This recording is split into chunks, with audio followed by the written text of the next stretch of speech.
po ba mag-request kay Kuya MP na maging uniform po ang power ng mga Vice President katulad po ng sa Mindanao, sa Visayas at saka Luzon? Sana po madagdagan po yung trabaho ko, hindi ko po alam.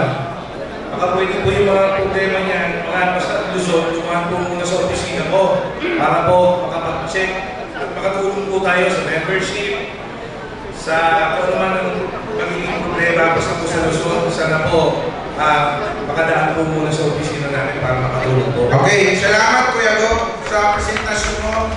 Kasi ito kasi ang problema.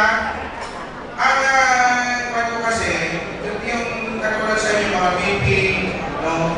Ang gusto ko sana, araw-araw nakikita tayo. No? Doon tayo sa office. Diba? Sa totoo lang, ayaw ko rin tumanggap ng mga ganyang problema.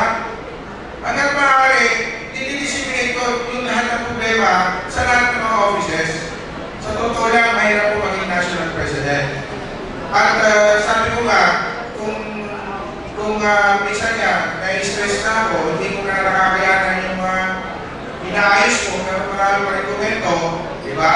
Dumarating yung punto sa buhay ko na sabi ko, dapat pa ako na nanatili dito. Di ba? Salamat Kuya BP, no? Sa presentasyon mo, ay bibigyan ka ng maraming trabaho. Follow support! Kuya TNP, wala ka sa house. Dapat araw-araw ka sa office, ha? Nakakapunta na nga akong nada. Bukas, Baguio. O, hindi ba trabaho? May trabaho din yan, Kuya. So, ibig sabihin, may trabaho ka. Kanina, nagre-reklamo ka sa akin.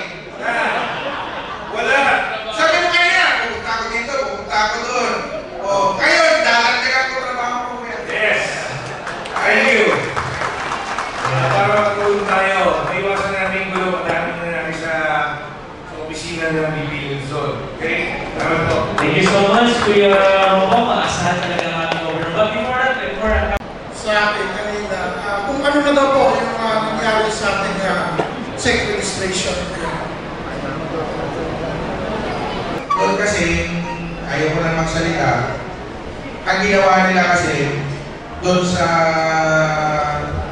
nung previous administration, dispute nila, sila mismo nagpa-dispute. Now, ang ginagawa po natin ngayon yan, meron na po tayong remedy. Sinagot na po natin lahat yung mga accusation nila, and we will just wait for siguro month, no? I hope na, sabi ko nga, before itong assembly natin, lumabas yung decision. At pinapa-explain na po yan ni Atty. Castillo. Maraming salamat po, Kuya. Thank you, Kuya. Salamat po.